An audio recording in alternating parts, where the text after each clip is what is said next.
गोली का जवाब गोली से देंगे। आम पब्लिक पिट के बैठ जाती है, ये वकील हैं, पिट के बैठने वालों में से नहीं है। ईंट का जवाब पत्थर से देना जानते हैं हम। हिंसा की बात कर रहे हैं, वकील इतना कमजोर कौम नहीं है कि पुलिस पीटेगा पिट के बैठ जाएंगे। याचना नहीं है रण होगा जीवन जय, या की मरण होगा, टकराएंगे नक्षत्र निकर, बरसेगी भू पर अग्नि प्रखर। तो हम प्यार से समझाएंगे, समझ जाएंगे तो बहुत अच्छी बात है, और ना समझे तो लाठी डंडा और गोली से पीछे नहीं है वकील। और अगर तुम्हें डीसीपी कमिश्नर ने भेजा तो मैं बता दूं, उससे कह देना तेरे पे जो बस की हो वकीलों का उखाड़ लीजो, और वकील उखाड़ के दिखाएंगे, ऑफिस भी उखाड़ेंगे और उसकी मेज कुर्सी उठा के ले जाएंगे। जब ये मुकदमा लिखेंगे, मुकदमा लिखने के बाद उसको कहाँ लेके आएंगे? कोर्ट में लेके अपने घर लेकर नहीं जाएंगे, यहाँ मारेंगे फिर इन्हें अगर ये नहीं बाज जाएंगे तो। पुलिस सब कुछ चेक करती है, पुलिस को कौन चेक करेगा? तो उसको वकील चेक करेंगे। बुलडोजर भी एक लोकतांत्रिक व्यवस्था है, बुलडोजर से हम नहीं संभलने वाले। पुलिस को बिल्कुल लेंगे, बिल्कुल लेंगे। जब हमारे हाथ काटने के लिए कानून तैयार है तो हम अपने हाथ को कटने से बचाने के लिए लाठी डंडा गोली बंदूक सब उठाएंगे। हमारे माननीय मुख्यमंत्री जी है, बुलडोजर बाबा के नाम से जाने जाते हैं, उनको ये भी बता दो कि आप अपनी वो भी वीडियो देख सकते हैं जब पुलिस 2007 में रोए थे आप, निरंकुशता के कारण जो है आप संसद में जाके रोए थे, सदन में आप रोए थे।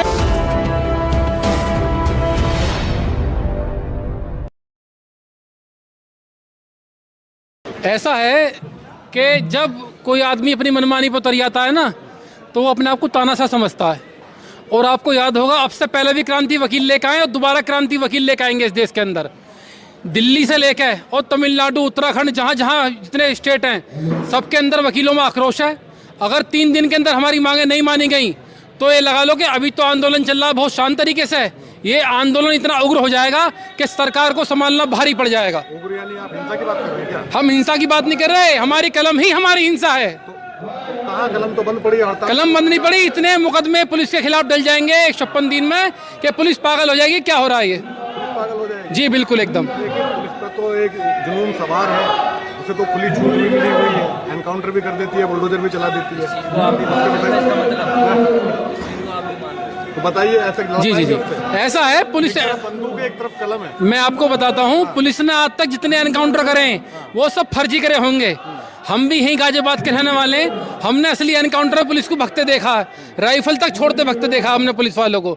ये सब फर्जी करते हैं, उठाते हैं घर से और गोली मार देते हैं। कितनी सीसीटीवी फुटेज हैं? अभी जो है 31 तारीख में जस्ट बिल्कुल रक्षाबंधन से अगले दिन पुलिस वाले हमारे मुलजिम की यहाँ से उठा गए, फुटेज के अंदर आने जाकर एनकाउंटर कर दिया। क्या आप उसकी आवाज़ उठाओगे?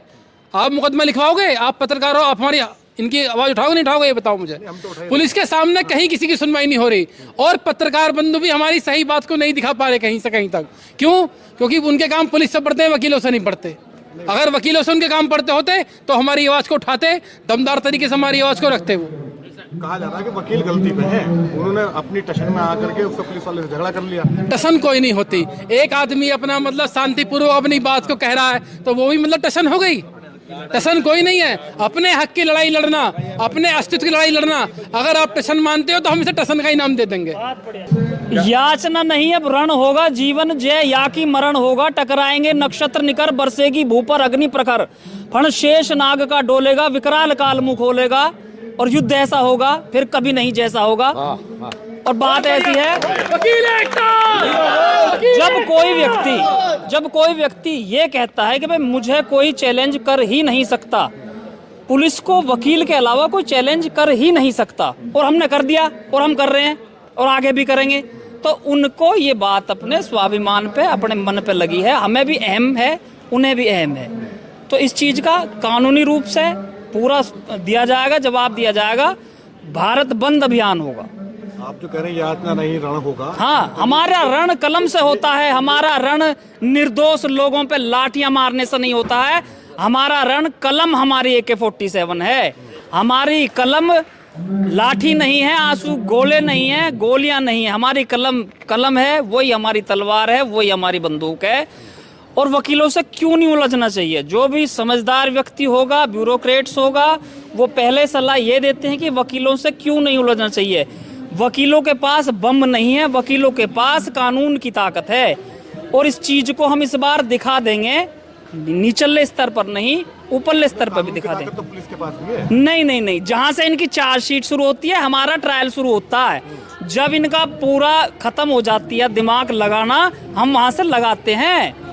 चार्जशीट सबमिट कर दी, इनका दिमाग खत्म। हम ट्रायल से शुरू करते हैं कि अब आ जाओ आप। लेकिन उनके पास लाठी भी है और बंदूक भी है। लाठी भी है, बंदूक भी है, हर चीज के लिए। वकील एकता जिंदाबाद। अगर उनके पास लाठी है, उनके पास बंदूकें हैं, तो हमारे पास जो है चंद्रशेखर आजाद जैसे युवा हैं, शहीद भगत सिंह जैसे युवा हैं, और हमारी छाती हाजिर है। जब उन्हें गोली चलानी हो तो पीठ पे नहीं, हमारी छाती पे आकर चलाएं। बहुत बढ़िया, बहुत बढ़िया। हाँ जी, गोली चलाने की बात कर रहे हैं। गोली की बात नहीं कर रहे, सहने की बात कर रहे हैं। जब हद हो जाती है तो उसको सहा जाता है। तो उन्होंने कह दी, छूट दे दी कि जब आपका मन करे हम तैयार हैं उस बात के लिए। अच्छा, बार बार ये विवाद क्यों होता है? पहले दिल्ली में हुआ था, अब यूपी में हो रहा है। ऐसा पुलिस सब कुछ चेक करती है, पुलिस को कौन चेक करेगा? तो उसको वकील चेक करेंगे। आप उसको चेक करने के लिए हैं? चेक करने के लिए हो रही है ये लड़ाई।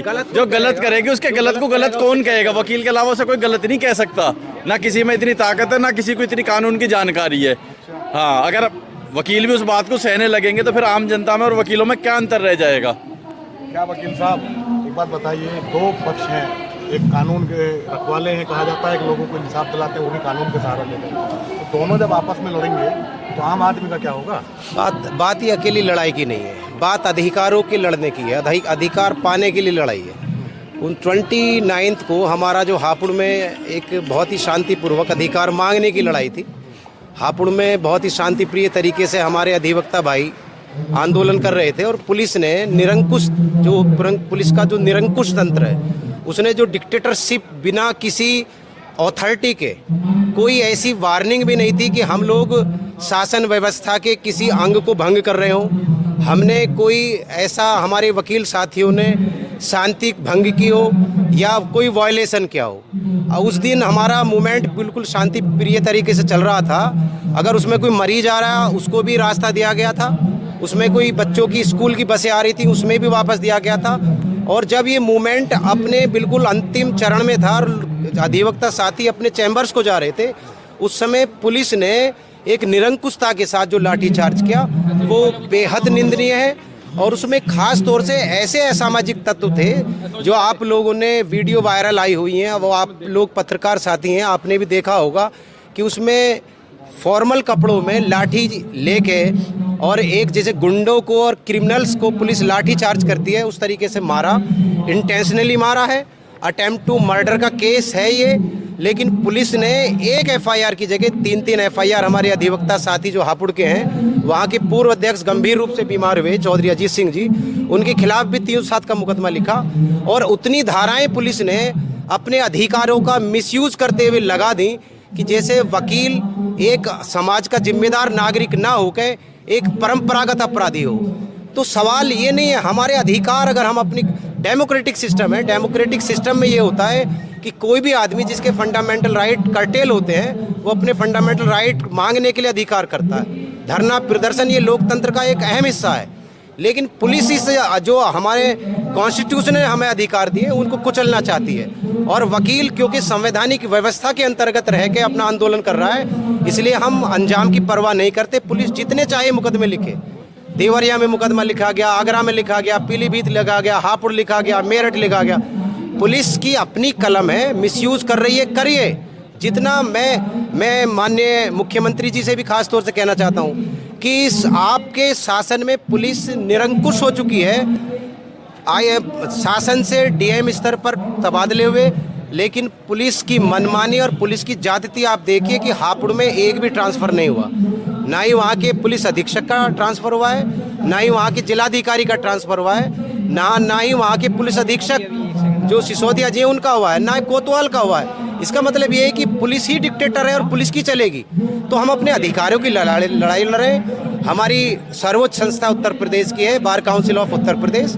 उसके निर्देश अभी 6 तारीख तक शांतिपूर्ण तरीके से आंदोलन करने के हैं। हम उन्हीं के निर्देश के अनुसार शांतिपूर्ण तरीके से आंदोलन कर रहे हैं। और जैसे ही हमारे हाई कमान का, हमारे उत्तर प्रदेश बार काउंसिल के chairman, bar council of India के chairman, supreme court bar association के चेयरमैन का जैसे निर्देश आएगा तो ये हम किसी भी अंजाम तक इस अपने आंदोलन को ले जाएंगे। और इसे आप पुलिस के अधिकारी और शासन स्तर पे मैं बात कहनी चाहता हूँ आपके माध्यम से कि इसे समझ लें कि अधिवक्ता इस आंदोलन को बीच में छोड़ के जाने वाला नहीं है। हर हाल में अपने अधिकारों की लड़ाई लड़ेंगे और जीतेंगे, निश्चित तौर पे जीतेंगे। पुलिस अधीक्षक हापुड़ सीओ हापुड़, हर हाल में इनका निलंबन हो। जो अधिवक्ता घायल हुए हैं, पुलिस के अत्याचारों के खिलाफ उनकी एफआईआर दर्ज हो, उनके खिलाफ मुकदमा दर्ज कर सस्पेंशन के बाद जेल जाए। आंदोलन के बारे में जो अंतिम निर्णय होगा वो बार काउंसिल जो हमारी हाई अथॉरिटी है वो लेगी। तब तक ये आंदोलन अनवरत रूप से चलता रहेगा, कोई आंदोलन में कोई कमी नहीं आएगी। जैसे ही हमें निर्देश प्राप्त होंगे कि आंदोलन को गति देनी है। का स्वरूप बहुत बदले हैं पिछले कुछ सालों में, किसान भी सालों तक बैठे रहे।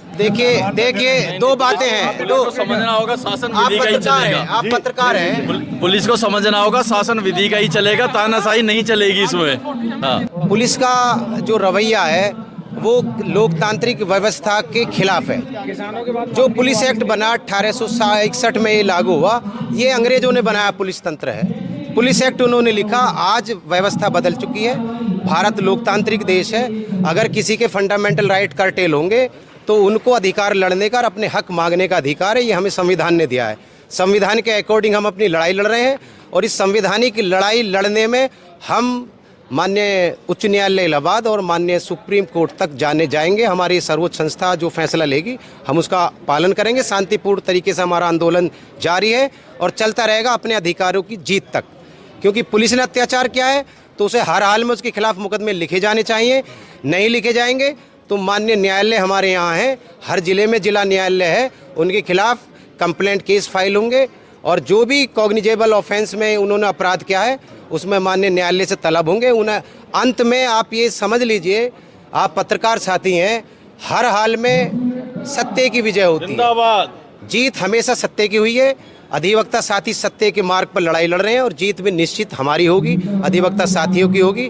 इसमें हम इससे डरने वाले नहीं है कि स्ट्राइक कब तक चलेगी। स्ट्राइक अगर हमारी संस्था 6 महीने का भी निर्देश हमें देगी तो हम तन मन धन से इस आंदोलन को बिल्कुल निर्बाध रूप से चलाने में सक्षम है। बीच में बुलडोजर आ गया तो बुलडोजर, देखिए बुलडोजर भी एक लोकतांत्रिक व्यवस्था है। बुलडोजर से हम नहीं संभलने वाले, ये लोकतांत्रिक व्यवस्था है। 5 साल के लिए सरकार में आती है। अगर जिन जिन सरकारों ने जनता के खिलाफ अत्याचार किए हैं वो बुलडोजर चलाने लायक नहीं रहे। ये वही बाबा जी अगर अलोकतांत्रिक व्यवस्था के अंतर्गत कार्रवाई करेंगे तो अंत में सरकार की विदाई तय है। 2024 आ रहा है, हम इन्हें बता देंगे कि अधिवक्ताओं की ताकत क्या होती है।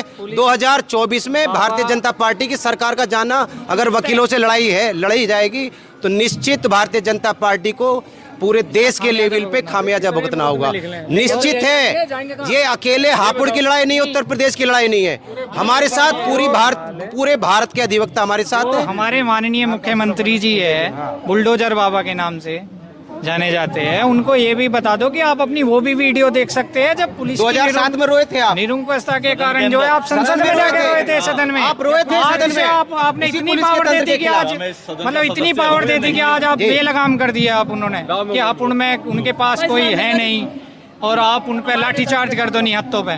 बुलडोजर उन पर चलते हैं जो गलत काम करते हैं। हमारे अधिवक्ता जो है गलत काम के उसमें ना पक्ष में रहते हैं और ना करते हैं, तो हम पे तो बुलडोजर चलना बहुत दूर की बात है। और दूसरी बात हम लाठी तो चल गई ना आप पे। क्या लाठी तो आप पे चल गई। अब यही तो बात बता रहे हैं कि पुलिस की तानाशाही यही तो है। धरना क्यों चल रहा है? ये लाठी की चल रहा है ना। अगर right of freedom, right to speech, right of expression हमारे खत्म हो रहे हैं तो कौन आवाज उठाएगा? आम पब्लिक है पिट के बैठ जाती है। ये वकील हैं, पिट के बैठने वालों में से नहीं है। ईंट का जवाब पत्थर से देना जानते हैं हम। गोली का जवाब गोली से देंगे। हिंसा की बात कर रहे हैं। वकील इतना कमजोर कौम नहीं है कि पुलिस पीटेगा और पिट के बैठ जाएंगे। पहले तो हम प्यार से समझाएंगे, समझ जाएंगे तो बहुत अच्छी बात है, और ना समझे तो लाठी डंडा और गोली से पीछे नहीं है वकील। और ये मुकदमा लिखने सुनो, और जब ये मुकदमा लिखेंगे, मुकदमा लिखने के बाद उसको कहाँ लेके आएंगे? कोर्ट में लेके आएंगे, अपने घर लेकर नहीं जाएंगे। यहाँ मारेंगे फिर इन्हें अगर ये नहीं बाज आएंगे तो। खुल के कह रहे हैं पुलिस को कानून हाथ में लेंगे। बिल्कुल लेंगे, बिल्कुल लेंगे। जब हमारे हाथ काटने के लिए कानून तैयार है तो हम अपने हाथ को कटने से बचाने के लिए लाठी डंडा गोली बंदूक सब उठाएंगे, सब उठाएंगे। आप हमें कितना ही भड़का लो, अभी हम शांतिपूर्वक कर रहे हैं। तो गोली चलाने की बात कर रहे हैं। ऐसा था, आत्म सुरक्षा का अधिकार वकील को भी दिया गया। अगर पुलिस गोली चलाएगी तो गोली का जवाब गोली से दिया जाएगा। लाठी चलावेगी, लाठी का जवाब लाठी से दिया जाएगा। और तुम्हारी एक बात और कह दूं, बुलडोजर की बात तुमने रखी, क्या तुम खुफिया विभाग से आए हो या पुलिस ने भेजा तुम्हें यहाँ वकीलों के इंटरव्यू लेने के लिए? अगर तुम ये सोच रहे हो, पहले पत्रकार बंधु बता दूं, पत्रकारों की भी एंट्री बैन है। और अगर तुम्हें डीसीपी कमिश्नर ने भेजा तो मैं बता दूं, उससे कह देना तेरे पे जो बस की हो वकीलों को उखाड़ लीजो। अब वकील उखाड़ के दिखाओगे, ऑफिस भी उखाड़ेंगे और उसकी मेज कुर्सी भी उठा के ले जाएंगे।